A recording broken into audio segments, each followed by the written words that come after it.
All right, let's get into this. This is NBA era comparison by Patrick Fitzgerald. This is my Data Mining 2 ADS636Z2 final project. And basically what we're going to be looking at here is we're going to do some web scraping, and then we're going to cluster players, and then we're going to build a network using uniform manifold approximation and projection. And then we're going to compare our results and see what we've learned. So let's dive into this. All right, so first we're going to start by defining our eras. We're going to define some eras we want to look at. Those are going to be the modern three-ball era, 2014 to 2019. Kind of started with the Golden State Warriors and the modern three-pointer expansion. Then we're going to have what's known as the pace and space era, 2005 to 2013, which is basically what happened is from 99 after Michael Jordan retired for the second time to 2004, it was, as it's called right here, slow defensive. Just really slowed down pace of play, heavily defensive. Not a lot of people were scoring. They were clogging up the lane. They instituted what's known as the hand check rule. They got rid of hand checks, and that led to the pace and space era. So it's 2005 to 2013. I didn't totally know what to call it. Might have been able to break that down even more, but for now we're just going to take it as one big chunk. Slow defensive, this is going to be our smallest. Like I said, this is after MJ retired the second time until the 2004 Detroit Pistons beat the Los Angeles Lakers. Then we have 1988 to 1998 and 1980 to 1988. We're going to overlap those 2 years. You see a little footnote at the bottom of Jordan rules there. We're overlapping a year here intentionally, since this is that weird transition point when the bad boy Pistons, as they were known, won back-to-back championships by using the Jordan rules. And I mean, call me petty or whatever, but I didn't want to make this its own 2-year era, so we stuck with the Jordan rules. Basically, you had to invent a way to beat Michael Jordan, but you still had to get through Magic and Bird at this point, and that's going to be our final era, and that's Magic versus Bird. They both came into the league in 1980, which came after the implementation of the three-point shot, which was October 12, 1979. So we're not going to be looking at any time before the three-pointer. Before we dive too deep into this, I realize that this is kind of a little bit of poor timing with the whole NBA China thing. I just want to clarify that I started this project before that happened. It's probably not worth mentioning, but it is pretty topical, so I got to throw it in there. So anyways, moving on. Some early thoughts. Just, we want to try to build a roadmap of where we want to get to based on our data. So some early thoughts. The further we look back, the more spaced out our network will be. And I'll talk more about this later when we get to the actual network, but basically it's going to be the similarity between players. My assumption is that positions had more clearly defined functions or roles, and they've been changing ever since. And again, we're only going back to 1980. We're not going to go all the way back to the 40s and the 50s. We want the shot clock to be a factor. We want teams to be moving. We want the three-point to be involved. Basically modern basketball as really we see it today. So with that in mind, points per game should roughly stay the same. There are a few, not quite outliers, but some impressive seasons where players did more than others. But for the most part, it's usually about the same in terms of scoring. So what are we going to look at that's going to be different? We're going to take a look at percentage of shots taken from the three-point range. This is obviously going to increase over the years, but it's going to be interesting to see the sort of impact that's going to have on the league as we look at it. And then finally, we're going to look at what if we looked at the breakdown of positions responsible for win shares over the years, moving from positional-based basketball to positionless basketball. And then we'll look at dominant teams of the era. Do they have any distinct differences from other good teams of the era, bad teams of the era, and across eras? All right, so now let's get into getting the data in the first place. So now that we've set our ground rules, where are we getting this data from? We're going to get all of the data from Basketball Reference. I'm taking just a small portion in this project here. There's plenty more. This actually started out, I was doing this as a Python exercise, and I stumbled across this article that I'll talk about it a little bit, which was doing this basically from Basketball Reference, which I was already using, and it kind of streamlined right through R. So I was like, perfect, let's roll with this. This is going to make my life much easier. So how are we getting the data? We're just going to use a simple for loop to iterate through all the seasons that we're interested in. Again, that's 1980 through 2019, the 79-80 season. yeah, the 79-80 season through the 2018-2019 season, so all the way up to present date. We'll parse the HTML into a usable table. We're only going to be looking at player stats specifically here because we want to try to discern player positions, and that's not really team dependent. It's more their individual performance. So we're going to grab from the player stats, player totals, per 36-minute stats, and the advanced stats. There's a whole tab that's just advanced stats, and they have that going all the way back to 1980. So that's really convenient for us. We're going to join them all together into one table to be analyzed. This is all going to be done in one big for loop. And I'll mention right now, I'm not going to have any snippets of code in this particular video, but I will link to my entire R file, and you can take a look at that, and you can run all this for yourself. But basically, going from there, we're going to have one huge table. Then we're going to naturally filter out some of the data by limiting only those players that played more than 250 minutes per season every season. So people who are coming off the bench aren't going to count for 1 year, but they might count for another year. And so we're going to have this kind of effect on the data where people who started their careers in one era and then came to their prime in another are only going to be reflected in kind of those prime years if they weren't playing as much early on in their career. That's not going to really affect the data too much as we are involved with it, but it is an important first filtering step just to try to minimize the data to what is pertinent. All right, so moving on. What are we going to do with all of this data? We've defined our errors, we've scraped our data, and now we started filtering it a little bit. So let's reduce the dimensionality with PCA. So we're going to take all the variables of interest from our joined tables, and that's going to be field goals through VORP. So that's 62 variables. The original table was 70 variables. We're just getting rid of like name, position, games played, games started, minutes, because we've already filtered that out with our minutes aspect. So then we're going to center and scale all of our data, and we're going to take a look at our scree plot for our principal components, and then we're going to take a look at the clusters via k-means. So here's our scree plot. We see an elbow effect, so that's good. We see about, somewhere between 3 and 6 principal components, I would say. That would be my guess.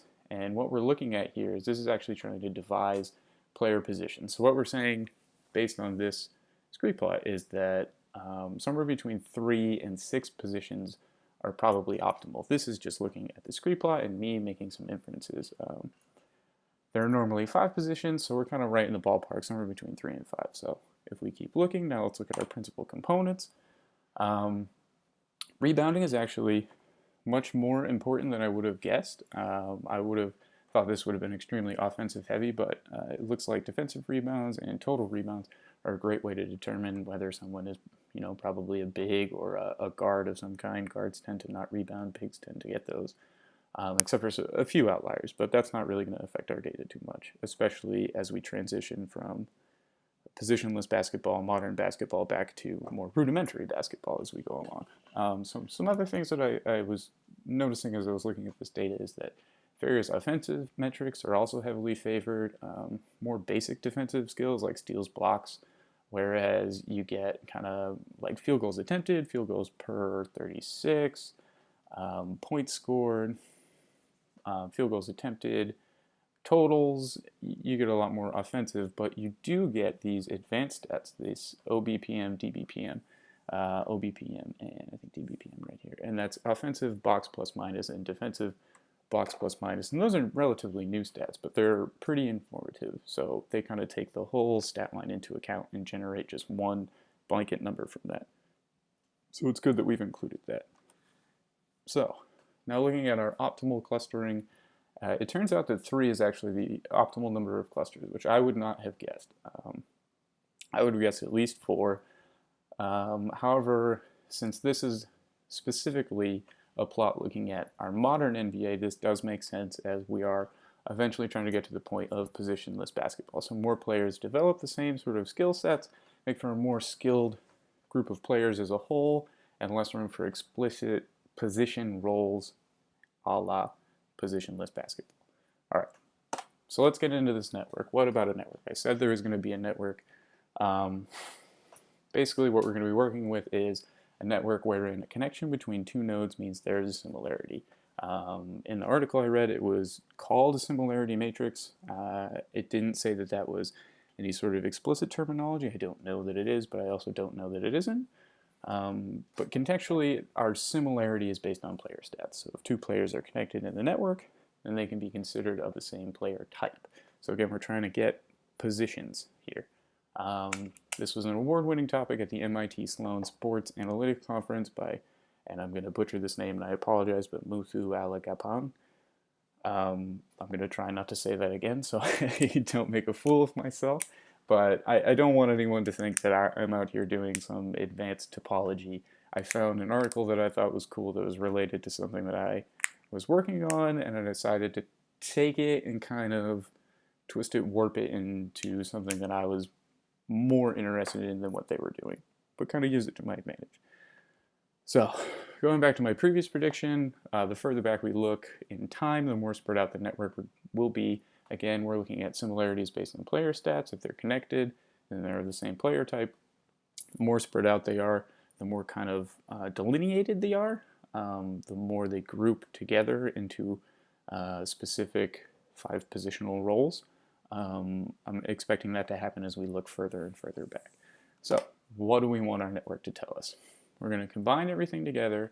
We're going to scrape all our errors into a single data set. Check, we've already done that. We're going to reduce I can't say it again, dimensionality for each error. I'm going to do this kind of piecemeal again. If you look at my code, there's probably better ways to do this, but I was just trying to do it the cleanest way, at least for the sake of this project. Then we're going to build a network for each era. And what do we actually want to learn from this? So we want to look at player positions, see if the nature of each position is changed or remained the same over all these eras. The overall nature of this network, is it tightly compacted? Now we're just looking at the network as a whole. Is everybody really close together? Are they kind of more spread out? Are individual positions more spread out? Do we see kind of just a smattering all over the place? That's kind of what we're looking for. Then we're going to look at some more advanced stats than just point per game. Like I said, we can look at points per game. It's not going to really change a whole lot. We'll see a bit of a shift probably, more big men scored up until 2000. But that'll be reflected ideally in another one we're going to look at. So we're going to look at 3-point attempts, specifically the percentage of 3-point attempts, the average league percentage of 3-point attempts as well. And then we're going to look at the win shares per position. So that's going to be, did the center impact the game enough in a positive way enough that their team ended up winning, or a guard, or whatever position it may be? Did they consistently contribute to a successful winning franchise? That's basically what we're looking at. Then we're going to take a good look at good teams and a good look at bad teams of every era, and we're going to compare them across eras. Are all good teams made the same way? And then we're going to try to make some determinations based on all of our networks. We're going to try to draw some information and come to some conclusions. So, how do we get our network to tell us this? We're going to use uniform, manifold, approximation, and projection, or UMAP. And the article I was reading, the competition was from 2012. I don't think that R had a UMAP function at the time, so if you look at the links that I have and the references at the end of this, it's going to be a little bit different from what I did, but if you kind of go between my code and their code, you should be able to figure out what the difference is. But basically, I used the UMAP function, which they didn't have. They actually did Python coding within R, and I thought I would just remove the middleman. But at any rate, again, I'm not a topologist here, so I'm just gonna quickly go through these points. But basically, UMAP is a dimension reduction technique it can be used for visualization. That's the main thing, and then the bottom part, embedding, is found by searching for low dimensional projection of the data with closest equivalent topological structure. Those are going to be the two big ones for us, but I included some extra information on UMAP, and that's it. It's founded on 3 assumptions about the data. The data is uniformly distributed on again, I'm probably going to butcher this, Riemannian manifold. The Riemannian metric is locally constant, or can be approximated as such, and the manifold is locally connected. But like I said, we're mostly going to be interested in dimension reduction, visualization, and embedding in a lower dimensional projection of our data. So our UMAP, our 62 stats from our totals per 36 minutes, and advanced stats, those tables that we created per era. We're going to take those 62 stats and we're going to convert them into a 10-dimensional space. This is ideally going to preserve the intrinsic distance of the old space while reducing the noise of the data by manipulating the data. I should say manipulating. This should make the differences and similarities of players become more obvious than they would already have been. And we'll calculate the distance between those players based on this new space. We'll plot our results, and we're going to highlight some key aspects that we're interested in for comparison. So now let's get into some results. Starting with our modern era, I was trying to find a good way to talk about kind of everything that I was looking at and keep this presentation a little bit shorter, not go too long. So I've only included a couple of graphs to go along with my results slides. There are many, many more, and I'll find a way to link those. If you look at my GitHub page, which I'll link, that will all be in the description, and then you can take a look at all this information that I'm talking about. But for now, there's only going to be a few pictures that we're going to look at. Basically, modern era Phoenix has been a bad team from since Steve Nash left in 2011, 2012 when he went to the Lakers, and even a little bit before that. But they were very good in the pace and space, running the 7 seconds or less offense, but that's neither here nor there. Phoenix has traditional bigs, whereas Golden State Warriors, the team that essentially kicked off this three-point boom that we're living in now, the modern NBA, their bigs are more hybridized. I actually just saw an Instagram post today that was their death lineup, which was their lineup that won them the championship the first year that they were really big. They had a guard at 6'3", a guard at 6'5", a small forward at 6'6", a power forward at 6'6", and a center at 6'6". So an extremely non-traditional lineup, but they're all very good at passing. They're all very good at what they do, and they played in a tremendous offense with tremendous talent. It's neither here nor there, but that's kind of what we're looking at. Phoenix has sort of the more traditional approach. Golden State does not. There's no real definitive point guard for Phoenix, whereas Golden State has several players that contribute to point guard duties, not strictly speaking point guards. The area that they're sort of localized in, that concentrated area, has the highest win share percentage in the league, meaning that they have a lot of really great players who can all handle the ball, which is a terrible, terrible problem to have. We see some overlap between points per 36 and win sharing, but scoring doesn't necessarily mean everything. Defense and rebounding factor into a player's win share as well. As I said with those kind of principal components, it works in a similar way. It's kind of taking everything. It's not just looking at a player scoring. And this is going to be the big highlight of the thing here is see the connection between bigs and shooting the three, bridging the gap between player types. And we'll come back and we'll look at these color graphs again because this is kind of the key here. And so we get our breakdown. We can see these are the same graphs here, and then these are all structurally the same graphs, but they're showing us different information. So these are the positions. These are the clusters of positions. Red is center. So red and orange, they're kind of your big men, your more traditional. Purple, we're getting into shooting guard. Greens, we're getting into guards, small forward, power forward. So we're seeing kind of this bridging gap of power forwards to centers to guards to small forwards. They're kind of separated, but kind of everyone's all over the place. And there is this distinct sort of gap between this group and this group. And that's pretty well explained right here. You can just see that this group is not taking threes, and everyone over here is pretty much taking threes. You just have the small group within this group that's not taking threes. And you can see a center or two in there. So that's kind of interesting. But basically, you're just seeing the small divide of this is where all the centers are, this is where all the centers are. And then if you look at Golden State here, you can see that most of their players take threes, and even the ones that aren't traditional three-point shooters take three-pointers as far as what they're compared to. You know what I mean? So if we're looking around here, we're seeing that they have a lot of ball-dominant players, ball-dominant wings, and everybody can shoot, which is just huge for your offense in this modern day. So now let's look at the pace and space era. So this was 2004 to 2013. I looked at San Antonio Spurs as our good team and as the Charlotte Hornets as our bad team because everybody likes to take it out on the Charlotte Hornets. So San Antonio Spurs built around talented bigs, namely Tim Duncan, and then David Robinson at the end of his career, but really Tim Duncan, that's who we're talking about, and complemented them, with wing defenders and savvy point guards, shooting guards, small forwards. So people who control the ball, feed Tim Duncan, and then just kind of run the offense. Charlotte, on the other hand, has mostly wings, a few bigs, but no real point guard core. We see a similar trend in win shares versus points. You don't necessarily need to be a volume scorer to help your team win. We do, however, see much more scoring from traditional bigs, most likely due to the slower pace of the time. So we're going to see more and more scoring from traditional bigs as we go back and back and back, as it becomes feed the big guy down low, feed the big guy down low, feed the big guy down low. We see even less three-point shooting and virtually none from bigs anymore. So we've only gone back to 2004 here, 2004 to 2013. We've only stepped back one era, and we're seeing almost no bigs are taking the three. And that even includes some small forwards, kind of in that vein, but we're just seeing less and less, and we're seeing this bigger divide. But also we're seeing this skill gap kind of shrink between all of these. We have sort of these clusters here, and we're starting to see some power forwards move into Southwest Asia over here.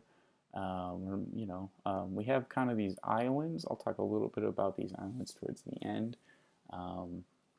You can see that the Spurs, they have, like I said, big men. They're talented big men, strong wings, and then they have a smattering of guys who can handle the ball, feed the big men. Slow defense. So this is the smallest era. It was only from 99 to 2003, 2004. I can't remember exactly how I defined them. You can look at the code. I digress. We've seen some interesting differences between the three teams. The worst team, I picked three teams here. I picked the Lakers, who won back-to-back championships, went to four straight. And then I picked the Detroit Pistons, who beat the Lakers in their fourth straight finals. And then the worst team was Cleveland. They were just terrible at this point in time. They were the only one that operated with a traditional point guard, which interesting. You would have guessed that Detroit would have, because they had Chauncey Billups at this point, and he was kind of their cornerstone, or amongst their cornerstones, but really it was their defense. And you can kind of tell because scoring was really limited at this point, and that's why you don't see anyone going off. Otherwise, teams are all very similarly constructed. Our same trend continues. Scoring isn't the only way to contribute to a team. This is probably the best example of that. We have continued consolidation of the three-pointer just to specialists, so not everyone's taking them. If you look, you can see this big divide between our bigs, and we're getting even more of these small forwards, these guards, whatever, in here, with our centers, our power forwards, who aren't taking threes. We're seeing less and less people take threes. If we look at the Lakers, they don't really have a point guard. They just kind of this green clump here. They kind of have someone in here, but they have Kobe and Shaq, so kind of all bets are off for them. Now we're going to look at the Jordan rules. This is interesting because you really start to see those divisions between positions emerge. Each team is built the way you would expect a basketball team to be built. They have 5 guys. They have redundancy at each position. And this really is where it starts to mean that success is decided on the talent of individual players on a team as well as their ability to coalesce. Much like kind of the modern NBA, but in a different sense, where instead of everyone kind of has to do everything, it's you do your thing, but you have to do it well with the people that you're playing with. We won't see the graph here, but the Clipper squad indicates the tight packing of all their points. When I did their team, they were all very close to one another, which means that they had a lot of redundancy, but they didn't have a lot of diversity. There wasn't anyone who could take any load off here or there. We see again the same relationship between win shares and points per 36, but seemingly even less emphasis on scoring, meaning that defense was even as important, which is surprising considering that last era was sort of the defense era. Now, the most extreme regression in terms of three-pointers taken by position to this point, however, when you look at the actual league-wide average percentage of three-point shots, it's up over 7% of the next era. So in that slow defensive era, 99 to 04, they were shooting less threes than they were from 88 to 98, which I found pretty interesting. And now we're going to take a look at the graphs here, and you can really start to see, okay, these people live over here, these people kind of live over here, these people kind of live over here, and then you get some groupings together, but really for the most part, you know, your player types stay with your player types. Only your shooting guards are taking threes. You're not really having your forwards. None of your centers or power forwards are really taking threes. I bet most of these slight reds are probably your small forwards, so your threes. It's really not happening very much, and you can even see the percentage of shots of that player for that season decreased. It was 0.8, 0.8, and now we're at 0.6 here. So we're seeing maybe more players taking the three, and this could, like I said, have something to do with slow defensive being the smallest era.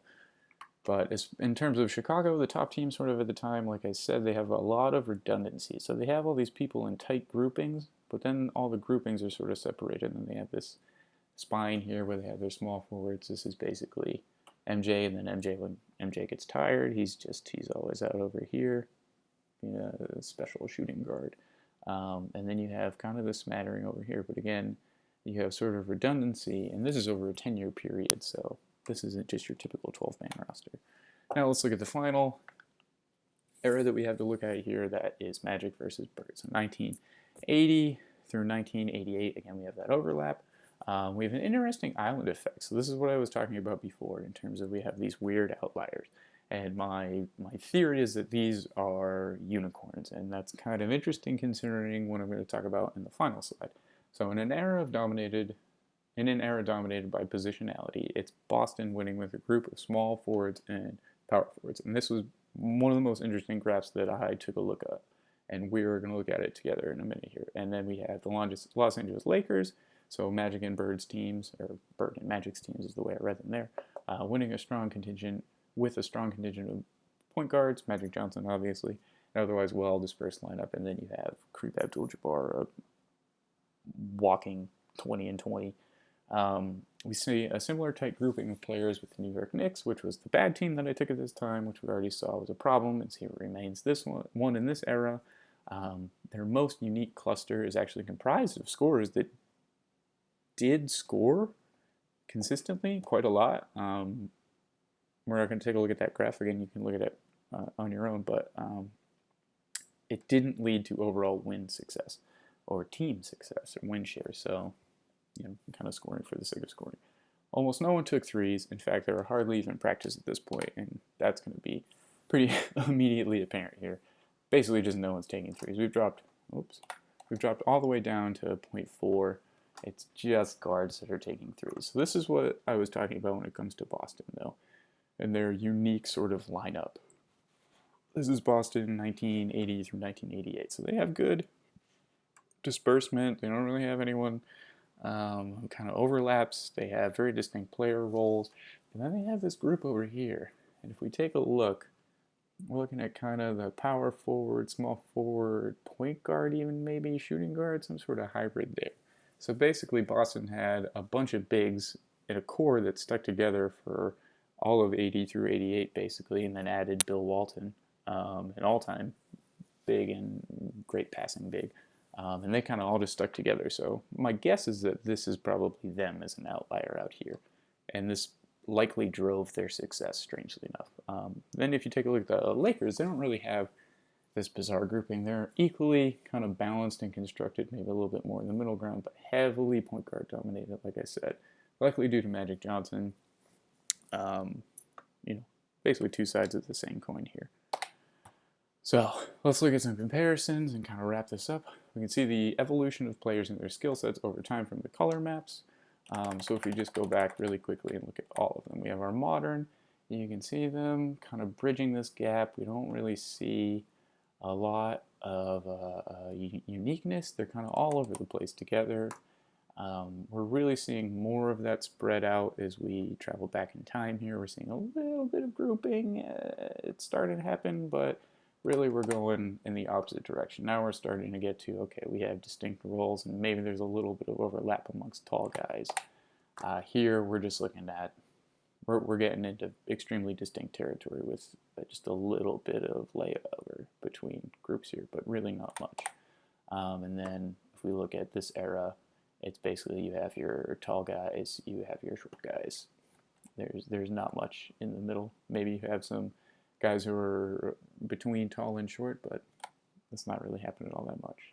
The evolution of positionless basketball goes hand in hand with the development and widespread acceptance of the three-pointer. So if we take a look at those color maps in conjunction with our three-pointers, basically we'll just see more and more taller players taking threes, and that leads to the floor being spaced and an overall completely different game. Namely, big guys have to put the ball on the floor and show their skills.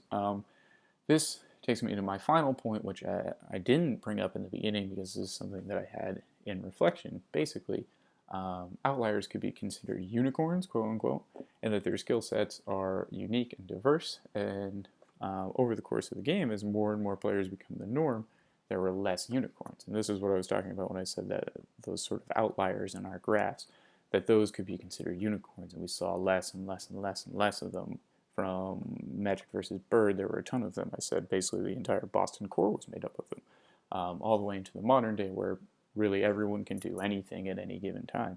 And that's kind of what we're looking at here. So I had a thought that maybe, some argue that we're in the unicorn era, and I'll link to a series of articles that defends that point of the NBA right now due to players like the likes of which the league has never seen, namely 7.5 foot guys who can pass, dribble, shoot, and hit the three.